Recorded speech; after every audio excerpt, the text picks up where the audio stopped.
Baik, kita mulai saja. Apa suara saya sudah terdengar jelas? Sudah, Pak. Sudah Ya. terdengar jelas. Assalamualaikum warahmatullahi wabarakatuh. Waalaikumsalam warahmatullahi wabarakatuh. Waalaikumsalam warahmatullahi wabarakatuh.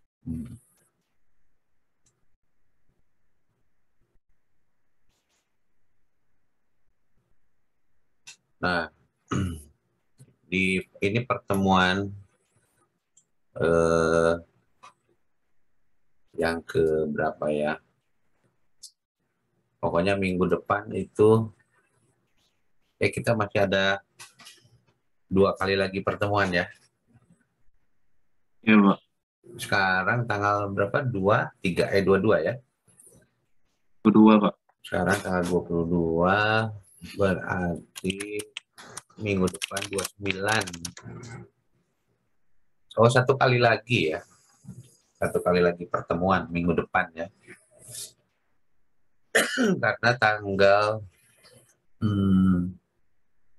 3 sudah ujian akhir semester ya. Begitu habis dan rapid. Terima kasih. Kalian sudah hadir dalam pertemuan Zoom. Yang dari awal ini yang pertama kan saya mengadakan pertemuan via Zoom. Nah, jadi pada pertemuan menjelang pertemuan terakhir ini kita sudah sampai pada kalau pohon mangga itu berarti buah mangganya udah mau mulai matang. Kalau pohon pepaya berarti pepayanya udah mulai matang gitu ya. Tinggal nunggu seminggu lagi matang. Gitu. Nah, apa yang perlu menjadi matang itu kan? Kalau pepaya yang matangnya buahnya, kalau rambutan yang matangnya rambutannya. Nah, kalau Islam disiplin ilmu yang matangnya adalah, ini perlu dicatat baik-baik, kalau Islam disiplin ilmu yang matangnya adalah metodologi. Gitu. Metodologi apa? Metodologi penelitian.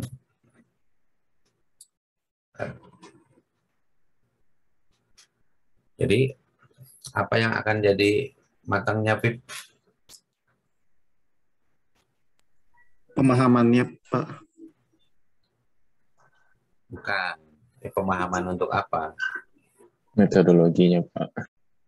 Nah, habis itu ya, ya benar habis. Pemahaman mengenai metodologinya. Di program studi ekonomi pembangunan ini kalian tuh belajar belajar metodologi. Nah, tapi semua sarjana ekonomi ya belajar metodologi sepersis itu ya. Jadi tidak ada bedanya sarjana ekonomi Unisba dengan sarjana ekonomi kampus lain ya, karena sama-sama metodologinya sama. Nah, yang membedakan sarjana ekonomi Unisba dari sarjana ekonomi dari kampus lain karena kita memahami namanya metodologi, bukan memahami. Kita ditambah ya, ada plusnya yaitu metode usul fikih. Nah, itu yang ingin saya matangkan. Nah, ini adalah vitamin untuk mematangkannya. Jadi saya sudah simpan artikelnya di e-kuliah. Artikelnya berjudul Metamorfosis Ilat Hukum. Nah, jadi kalau teman-teman mencermati betul pertemuan minggu lalu, ya saya bertanya itu kan, saya bertanya apa yang dilewatkan oleh analisis mengenai harga saham oleh Arif, Hidra, dan kawan-kawan itu kan. Ya, sebagian ada yang menjawab ilatnya kelewat, Pak. Nah, itulah. Saya ingin mendalami masalah ilat hukum, ya. Tentu di bagian akhir nanti akan saya coba koneksikan, akan saya coba sambungkan dengan metodologi yang digunakan dalam ilmu ekonomi. Ya sedikit saya ulang aja, metodologi itu penting karena itu adalah cara untuk menggali pengetahuan yang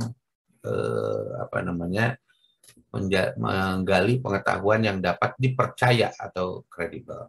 Nanti itu di bagian akhir saya koneksikan ke situ. Nah, mari kita pahami dulu apa maksud daripada tulisan Nurdin Baroroh ini ya. Jadi penulis ini dari Fakultas Syariah dan Hukum Universitas Islam Negeri Sunan Kalijaga, Yogyakarta. Metamorfosis itu apa? Kata metamorfosis itu kita ingat ini ya, apa? Kupu-kupu. Tahu kan kupu-kupu fish ya. Kupu-kupu itu dimulai dari kepompong ya, dimulai dari kepompong berbentuk ulat ya, berbentuk ulat itu. Ntar ada yang masuk. Berbentuk ulat. Kemudian lama-kelamaan keluar sayapnya dan menjadi kupu-kupu yang kita ketahui sekarang. Nah, itulah metamorfosis. Metamorfosis bukan evolusi, bukan ya. Seperti halnya manusia yang dulunya dari kera gitu ya kata Darwin, kemudian berevolusi jadi seperti diri kita. Itu bukan metamorfosis. Itu disebut dengan teori evolusi. Bentuk metamorfosis lainnya apa? Misalnya kodok, tahu kodok ya? Bangkong. Kodok itu asalnya bentuknya seperti ikan. Ya, di kampung saya disebut dengan buyur, ya, disebut dengan buyur. Belum ada kakinya, jadi cuman kepala sama ekornya aja. Lama-kelamaan keluar kakinya, 2. Lama-kelamaan keluar kakinya dari belakang 2 lagi. Lama-kelamaan ekornya yang seperti ikan lele itu nyusut, akhirnya hilang ekornya. Nah, itulah metamorfosis. Jadi maksud dari metamorfosis ilat hukum ini adalah kita pahami lagi ilat hukum itu apa. Ya, tentu sudah kita pelajari sebelum UTS bahwa ilat itu adalah keadaan, kondisi, kejadian, perbuatan pada zaman Rasulullah yang menimbulkan adanya hukum, yang menimbulkan adanya dalil dalam Al-Quran, yang menimbulkan adanya hadis atau perbuatan yang dilakukan oleh Rasul yang kita sebut dengan sunnah. Gitu. Nah, saya berikan contoh. Ya. Ketika Rasulullah Shallallahu Alaihi Wasallam masih hidup, ya, para ahli kitab dari Romawi, ya, para Nasrani, ya, para pendeta lah, itu kalau kita tuh para ustadz ya, itu datang ke Mekah dan berjumpa dengan Rasulullah. Mereka mendiskusikan, wahai Rasul, gitu kan. Ini saya bahasakan saya. Jadi kalau teman-teman ingin memahami detail penjelasannya, itu ada di dalam buku Sejarah Muhammad yang ditulis oleh Muhammad Hussein Haikal. Referensi penting itu. Ya, wahai Muhammad, kenapa engkau mengatakan Islam adalah agama tauhid? Gitu. Nah, sementara Nasrani waktu itu sudah konsep trilogi ya, atau sudah konsep trinitas, ada Tuhan Bapa, Tuhan Ayah, Tuhan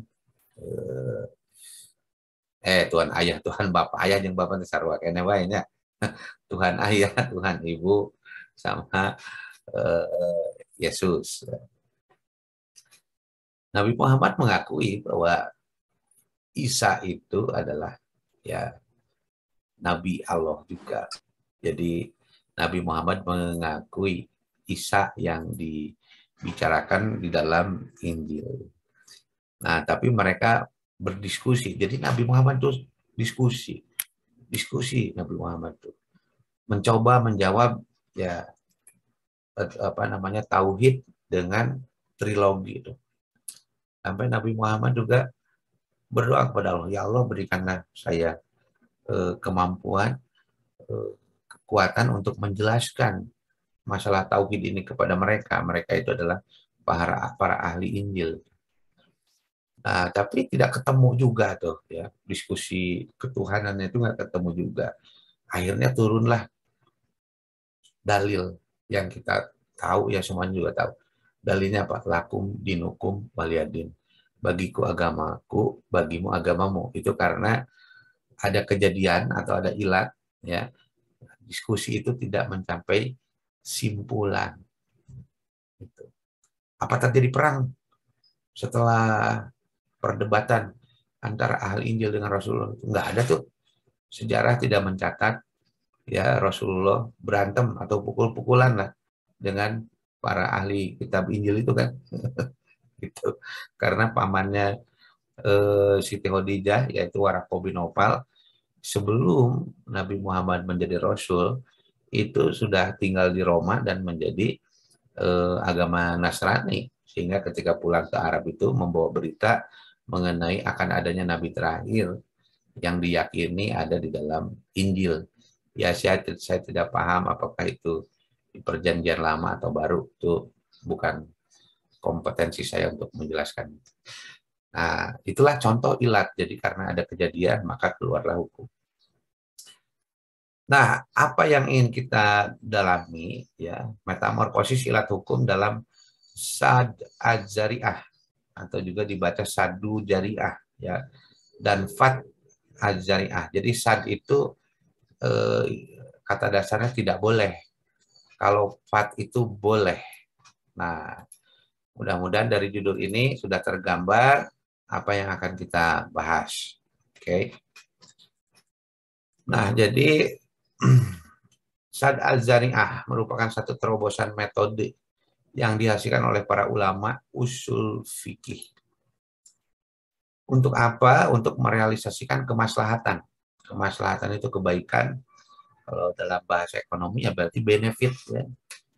Kemaslahatan itu benefit atau advantage. Nah, jadi melalui metode az-zari'ah itu ya ada metamorfosis nanti bahwa hukum terutama yang kita kaji adalah hukum muamalat itu tidak statis, bisa berubah-berubah gitu ya. Contoh yang saya tampilkan sangat kuat dari pertemuan pertama melalui video-video saya di YouTube adalah kalau dulu setiap jual beli itu harus ada akadnya, harus ada ijab kabulnya. Misalnya saya beli barang dari Hafiz gitu kan. Itu ada ijab kabulnya. Pak, ini saya serahkan barangnya. Kemudian saya bilang, Hafiz ini diterima uangnya sesuai dengan kesepakatan kita. Tapi berubah, zamannya berubah sehingga kalau kita pakai Gojek atau kita pakai angkot, tidak mungkin ada tawar-menawar lagi, tidak mungkin ada akad lagi kan. Gitu. Nah, ilustrasinya kira-kira seperti itu. Jadi sadu jariat dan fat az-zariat itu merupakan bagian dari apa yang kita bahas dengan apa yang disebut dengan metode ilat ya. Nah, ini sedikit pengulangan. Jadi ilat merupakan sesuatu hal yang dengan keberadaannya bisa menyebabkan keberadaan sesuatu yang lain.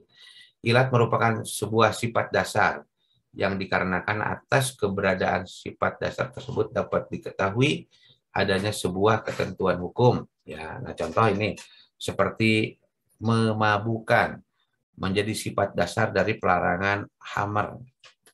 Zaman Rasul nggak ada sabu-sabu. Zaman Rasul tidak ada ecstasy. Zaman Rasul tidak ada heroin. Zaman Rasul tidak ada kokain. Nah, kalau tanpa ilat, ya ini bisa bahaya. Sabu-sabu, kokain, ya dan macam-macam itu bisa legal. Nah, tapi apa yang membuat sabu-sabu, ecstasy dan lain sebagainya itu dilarang? Karena ada sifat yang sama dengan apa yang disebut dengan homer. Nah, homer itu zaman Rasulullah dan sebelum-sebelumnya itu sudah ada, yaitu minuman-minuman yang dibuat dari berbagai jenis. Ada yang dibuat dari anggur, ada yang dibuat dari gandum gitu ya. Gitu. Jadi dari bahkan beras aja itu mengandung homer. Gitu. Mengandung. Tapi kalau kita masak jadi nasi nggak ada homernya. Tapi kalau difermentasi ya itu bisa muncul homernya. Nah, jadi sifat dasarnya apa atau yang kita sebut dengan esensi ya. Esensinya apa? Jadi esensinya segala sesuatu yang membuat kita tidak sadarkan diri atau disebut dengan mabuk.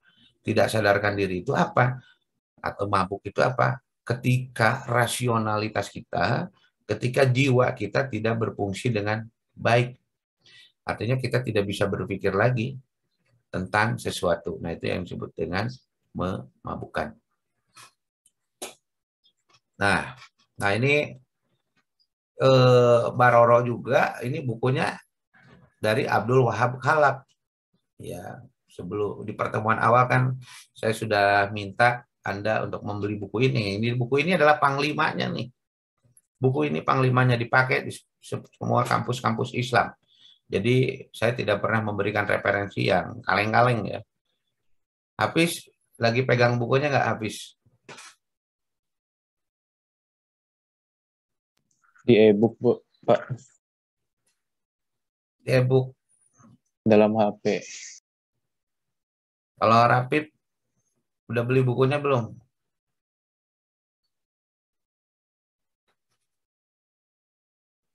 Wildan, udah beli bukunya, Will? Coba ini kameranya dinyalakan ya. Saya nggak bisa komunikasi dengan bagus nih. Kalau kameranya tidak dinyalakan. Coba kameranya on saja.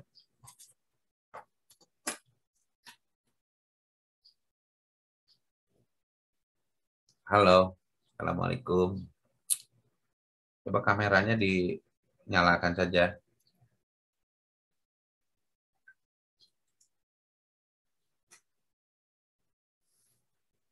Halo.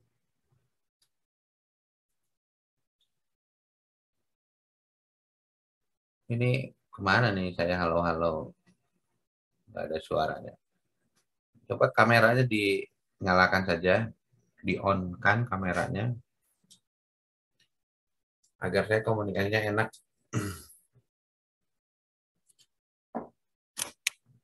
Halo. Halo, Pak. Iya, ini yang lain kemana nih? Maksudnya dinyalakan kameranya Rapip, Sepira Wildan, Aulia, Nurhaliza. Si Rapip katanya ke WC, Pak. Ya, ini yang lain nih. Dinyalakan coba kameranya.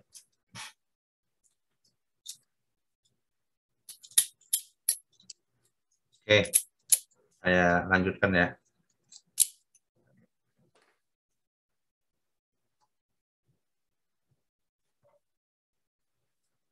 Nah, jadi buku Abdul Wahab Khalaf ini buku panglimanya ini ya.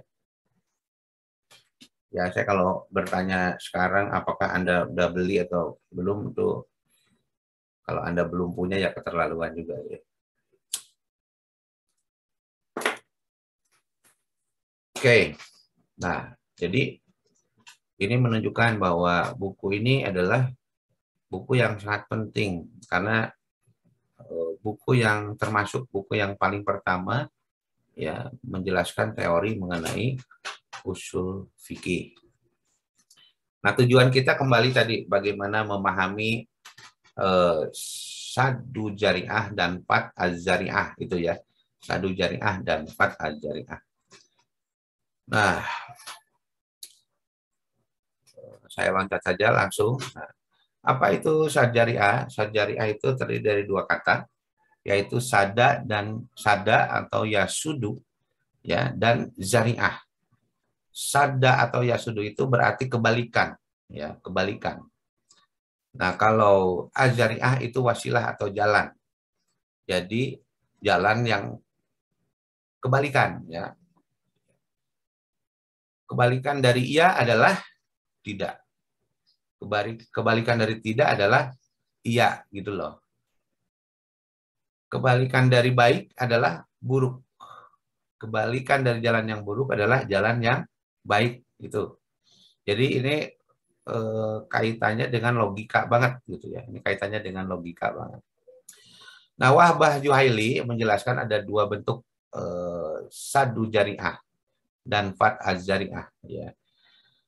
Yang pertama, ketidakbolehan untuk menggunakan sarana, ya. Sarana itu investasi atau saham itu adalah sarana, ya. Alat transportasi itu adalah sarana. Zoom adalah sarana. Handphone adalah sarana. Pasar adalah sarana. Perkantoran, baik itu swasta maupun pemerintah, itu adalah sarana. Aturan, bahkan aturan pun itu adalah sarana. Ya. Nah, ketidakbolehan karena akan mengarah pada kerusakan. Jadi sesuatu itu nggak boleh. Jadi kembali pada maqasid syariah atau pada tujuan kenapa harus ada syariah. Yaitu mencegah pada kerusakan. Dengan kata lain, apabila hasilnya itu suatu kerusakan, maka ya penggunaan sarana atau az-jari'ah tidak boleh. Dan inilah yang dimaksud dengan sadu az-jari'ah. Nah, kalau fat, ya, az-jari'ah itu kebolehan untuk menggunakan atau mengambil sarana tersebut karena akan mengarah pada kebaikan. Nah, jadi kebaikan istilahnya adalah kemaslahatan, gitu ya. Oke. Nah, kita perjelas dengan contoh. Nah, ini kelihatan? Kita perjelas dengan contoh. Nah, yang sebelah kiri ini adalah sadu az-jari'at. Yang ini adalah sad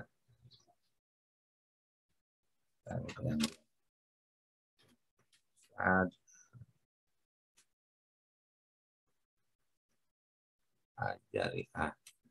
Nah, ini fat. Nah, yang sebelah kanan ini adalah fat az-jari'ah. Kalau ini tadi nggak boleh, gitu ya. Kalau ini boleh. Oke, kita pahami nih contohnya agar logika kita makin kuat. Ini ada contoh yang berpasangan, ya. Ini yang A, ini yang B, ini yang C, ini yang D, E, dan F. Nah, kita lihat contoh yang pertama. Ketidakbolehan menggali sumur di jalanan umum dikarenakan adanya mafsadah, yaitu tergelincir dan orang lain bisa jatuh. Jadi mafsadah ini yang tadi istilahnya adalah kerusakan. Kerusakan atau kerugian. Kalau dalam bahasa ekonomi, kita bungkus dengan istilah ini. Cost, biaya. Ya. Atau expense. Expenses itu apa? Beban. Pokoknya yang membuat kerugian aja, yang membuat kerugian. Ya jelas ya, kalau di jalan kemudian kita gali sumur, motor bisa jatuh, orang juga bisa masuk ke dalam sumur itu. Jadi nggak boleh. Jadi hukumnya tidak boleh membuat sumur di jalan, meskipun jalan itu ada di depan rumah kita. Contoh-contoh ini akan membuat kita ketawa, tapi dasar berpikirnya dari situ. Nah, pada sisi lain, oleh metode fat az-jari'ah, kalimatnya jadi begini. Menggali sumur itu boleh, tapi tidak di tempat umum yang sering dilalui oleh orang yang berjalan dan atau diberi tanda khusus bahwa itu adalah sumur dikarenakan adanya maslahat yaitu pasokan air bersih untuk kebutuhan sehari-hari. Nah, di sini yang menjadi sarana adalah apa? Yang menjadi sarana adalah sumur. Jadi sumur itu boleh kalau diberi tanda khusus. Oleh karena itu, kalau di kampung saya sumur itu selalu pakai bata ke atasnya gitu. Jadi kalau orang bikin sumur gitu. Nah, ini pakai tanda gitu. Di tembok ya. Jadi nggak langsung lubang. Kalau langsung lubang, kucing juga bisa masuk ya. Bener nggak? Gitu, tikus juga bisa masuk. Nah, jadi sarananya di sini adalah sumur. Kemudian yang kedua adalah sarananya apa? Anggur, buah anggur. Anggur itu boleh ya kalau dijual di pasar karena orang yang menjual anggur itu ya memperoleh pendapatan dari penjualan anggur itu. Tapi anggur nggak boleh. Di mana nggak bolehnya? Kalau dijual kepada produsen minuman keras. Karena pasti dibuat menjadi minuman yang bisa membuat kesadaran hilang atau memabukkan gitu. Nah, kemudian ketidakbolehan bagi kaum perempuan untuk menghentakkan kakinya ke atas.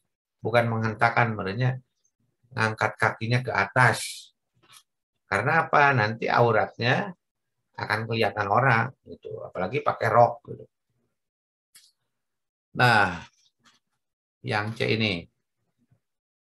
Yang C memang tidak berpasangan ya. Nah, yang D nih, ketidakbolehan, nggak boleh kita mencela atau mencaci Tuhan kaum yang musyrik. Ya, kita nggak boleh mencela patungnya agama lain atau Tuhan yang disembah oleh agama lain itu nggak boleh. Di YouTube kan sering banget dan bebas banget ya orang-orang mencaci maki Tuhan yang satu dengan Tuhan satu agama dengan Tuhan agama lain, akhirnya menjadi keributan dan berakhir di somasi, berakhir di penjara gitu loh. Padahal ini udah nggak boleh sebetulnya.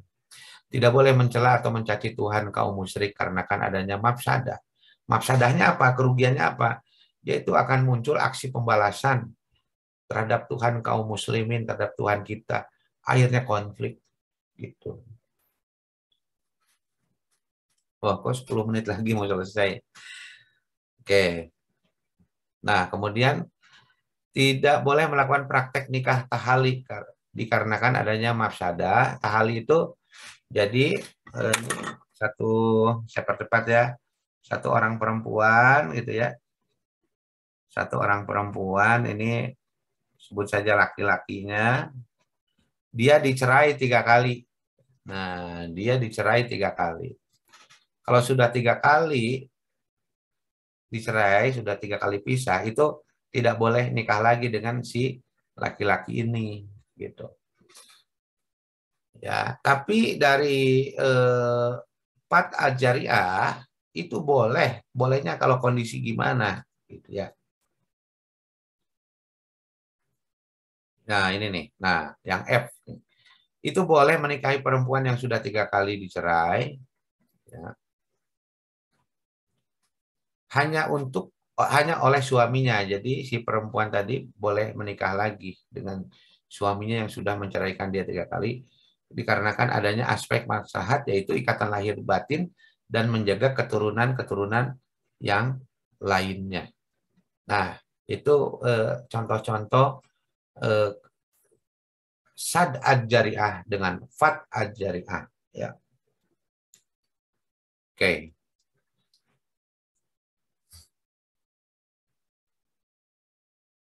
Nah, Ibnu Asyur menjelaskan bahwa sad ad-jariah sebagai sebuah istilah atau lakob yang dipakai para fukaha.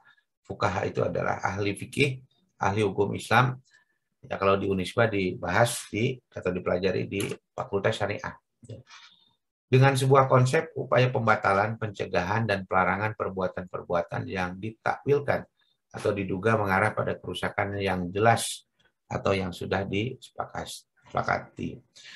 Nah, posisi metode Sad al-Jariah ini ya dalam hukum Islam adalah sebagai pengatur tentang perilaku, ya, perbuatan yang mengandung aspek hukum yang belum dilakukan oleh manusia sebagai mukallaf. Ya, mukallaf itu adalah kita.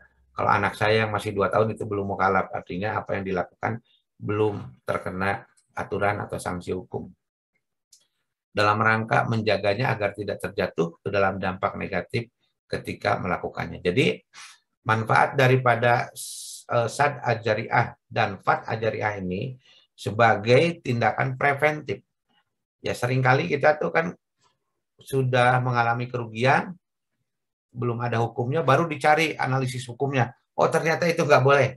Nah, jadi supaya tidak terjadi kerugian. Paham nggak? Ya, sebelum terjadi kerusakan. Jadi sifatnya preventif atau jaga-jaga. Jangan sampai kita sudah mengalami kerusakan atau kerugian, baru kita mencari-cari hukumnya gitu loh. Itu maksud sad ajariah dan fat ajariah. Nah, sehingga jika suatu perbuatan yang belum dilakukan diduga keras akan menimbulkan kerusakan, maka dilaranglah hal-hal yang mengarahkan pada perbuatan tersebut. Nah, ilmu ekonomi, nanti Anda baca deh tulisan-tulisan saya yang menggunakan metodologi ekonometrika order logic. Itu sifatnya akan mendukung atau menunjang sad ajariah dan fat ajariah ini. Jadi kita perlu riset, perlu metode riset untuk memperkuat dari apa yang boleh dan apa yang tidak boleh itu.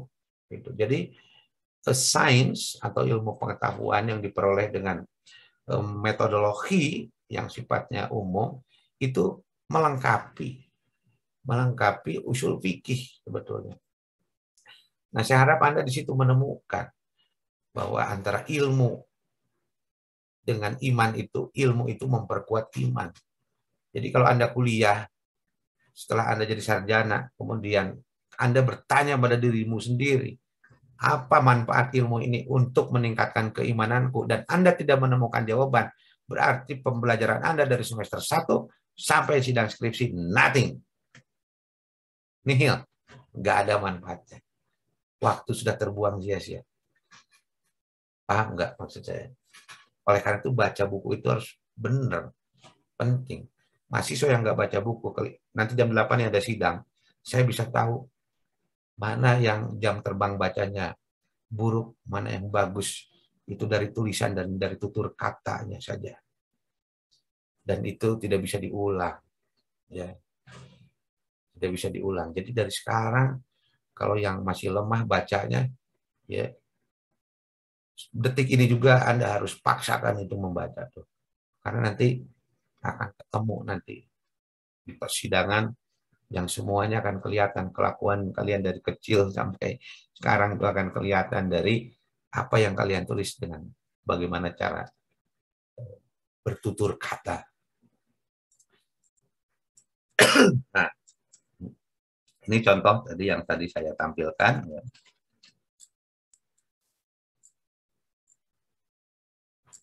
Oke, jadi saya coba simpulkan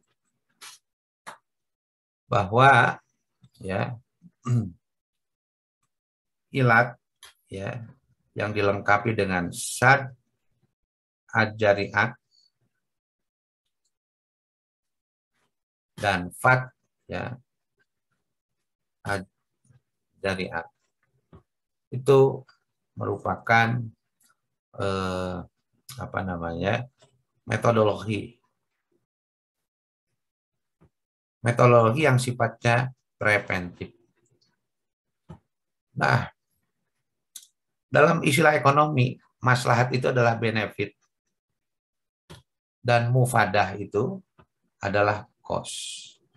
Jadi, kalau kita tarik secara abstrak bahwa ya analisis sad ajariah ya yang melihat mafsadah atau kerugian dan analisis fat ajariah yang melihat masalah, itu bisa kita bungkus dengan analisis cost benefit atau analisis biaya manfaat.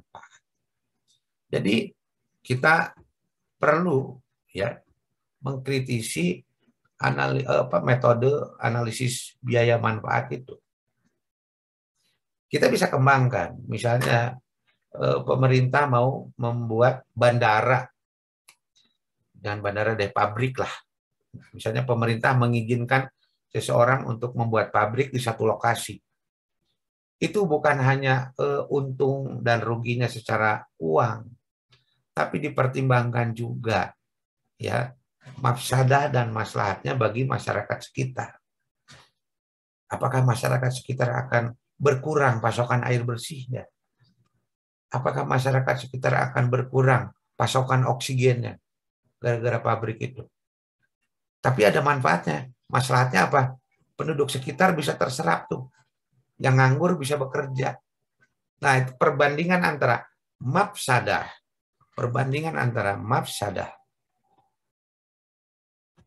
dan apa tadi? Maslahat. Itu setimbang dengan analisis biaya manfaat. Nah, pada akhirnya ya usul fikih ini kita pahami bahwa dalam ekonomi itu ada ekonomi positif, ada ekonomi normatif. Ekonomi positif itu apa yang terjadi? What happened? Nah, ekonomi normatif itu adalah what ought to be done. Apa yang seharusnya dilakukan. Nah, sarjana ekonomi dari ekonomi pembangunan ini sudah dilengkapi nih. Usul fikih ini untuk melengkapi analisis ekonomi normatif. Apa yang harus dilakukan. Begitu. Jadi Islam disiplin ilmu, mempelajari usul fikih. Usul fikih itu adalah bagian penting daripada ekonomi normatif.